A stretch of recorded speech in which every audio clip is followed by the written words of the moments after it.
संसद के बजट सत्र के दूसरे चरण में यानी 2 अप्रैल बुधवार को संसदीय कार्य मंत्री किरण रिजिजू ने लोकसभा में वक्फ संशोधन विधेयक पेश किया। विधेयक पेश होने से पहले आजाद समाज पार्टी यानी काशीराम के अध्यक्ष चंद्रशेखर आजाद और समाजवादी पार्टी की सांसद डिंपल यादव ने अपनी प्रतिक्रिया दी थी।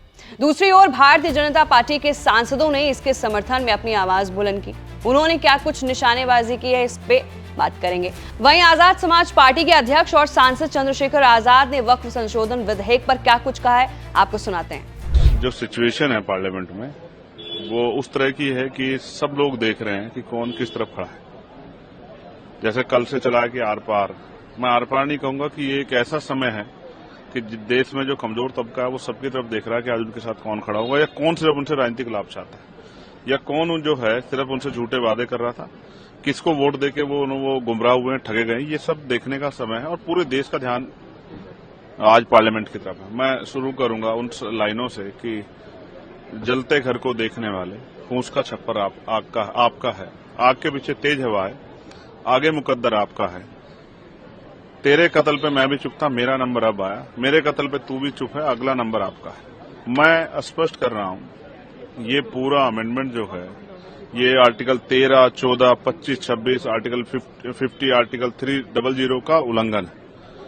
ये धार्मिक स्वतंत्रता का ऊपर जो है प्रहार है। ये उनकी वक्फ की जो संपत्तियों पर, उन मुसलमानों के अधिकार के ऊपर प्रहार है। ये उनके जो है उनके ऊपर जो है जबरन अपनी विचारधारा को थोपने का और उनके अधिकारों को लूटने का जो है, और वक्फ की संपत्ति को लूटने का जो है, ये एक तरह का जो है पूरा जो है सरकार ने एजेंडा बनाया। इसलिए हम लोग इसको अपोज कर रहे हैं क्योंकि संविधान के खिलाफ है।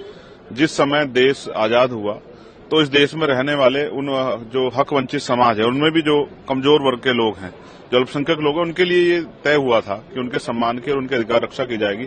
लेकिन आज सरकार उनके अधिकारों को कुचल रही है। इससे पूरे देश में जो है और दुनिया में भी चिंता की तरफ से हमारी तरफ देखा जा रहा है। हम कोशिश करेंगे कि अपनी तरफ से पुरजोर तरीके से इस बिल को इसका विरोध करें और उसका विरोध इतना सख्त दर्ज कराएं कि सरकार को इसको वापस लेना पड़े। वहीं समाजवादी पार्टी की सांसद डिंपल यादव ने भी अपनी प्रतिक्रिया दी। वक्फ संशोधन विधेयक पर उन्होंने क्या कहा है, ये भी सुन लीजिए। जो सत्ता पक्ष है वो जो मूल हमारे जो मुद्दे हैं आज, जहां गरीबी लगातार देश में बढ़ रही है, बेरोजगारी बढ़ रही है, उससे ध्यान भटकाने की ये बात हो रही है। और जहां यह डेफिनेटली विपक्ष में फॉर नहीं है मुस्लिम्स के लिए, वहीं आम जनता को इस बिल से कुछ हासिल होने वाला नहीं है। और जो यह नियत से जो ये बिल लाया जा रहा है, जहां जमीनें इन्वॉल्व होती हैं, हम सभी जानते हैं वक्फ बोर्ड में, तो कहीं ना कहीं इन जमीनों को लेके जो यह एक तरह से साजिश रची जा रही है और इसमें गरीबों को कुछ नहीं मिलेगा और सत्ता पक्ष के जो बिजनेसमैन हैं, जो कॉर्पोरेट्स हैं, उन्हीं को लाभ पहुंचाने के लिए यह बिल लाया जा रहा है। वहीं बीजेपी सांसद ने भी अपनी आवाज बुलंद की है। बीजेपी सांसद रवि किशन ने क्या कुछ कहा है विधेयक पर, सुनाते हैं। देखिए, विपक्ष के वोट जा रहा है, उनका हमेशा के लिए जो वोट की राजनीति कर रहे थे वो आजीवन के लिए खत्म होने जा रहा है। तो ये पीड़ा, ये आवाज, ये उनका चिल्लाना, ये दुख, ये उनका दर्द, उनका छाती पीटना जायज सी बात है। आज लगता है आपको पूरी तरीके से प्रधानमंत्री मोदी जी ईदी देने जा रहे हैं कई जन्मों तक के लिए मुस्लिम समुदाय को। अब बहन, बेटी, गरीब, शोषित, वंचित मुसलमान अपनी हक की, अपनी जमीन की, ये नहीं कि ईद मस्जिद की जगह, दरगाह की जगह जो डायरेक्ट चली जाती थी वक्फ के खाते में, अब खातों का हिसाब होगा गरीबों में और ये मुस्लिम समुदाय के लाभ में। भाजपा के लिए, भाजपा सरकार के लिए कुछ बनने नहीं जा रहा। ये मुस्लिम समुदाय ही इसका लाभ पाएगा, गरीब, शोषित, वंचित। इसीलिए पीड़ा ये सारे ठेकेदार जो नेता हैं वोट बैंक के, उनको पीड़ा हो रही है। लेकिन ये ईदी है, जान लीजिए, आप मेरी बात याद रखिएगा ऑन रिकॉर्ड, ये गरीब मुस्लिमों के लिए हमेशा के लिए ईदी है। सब लोग,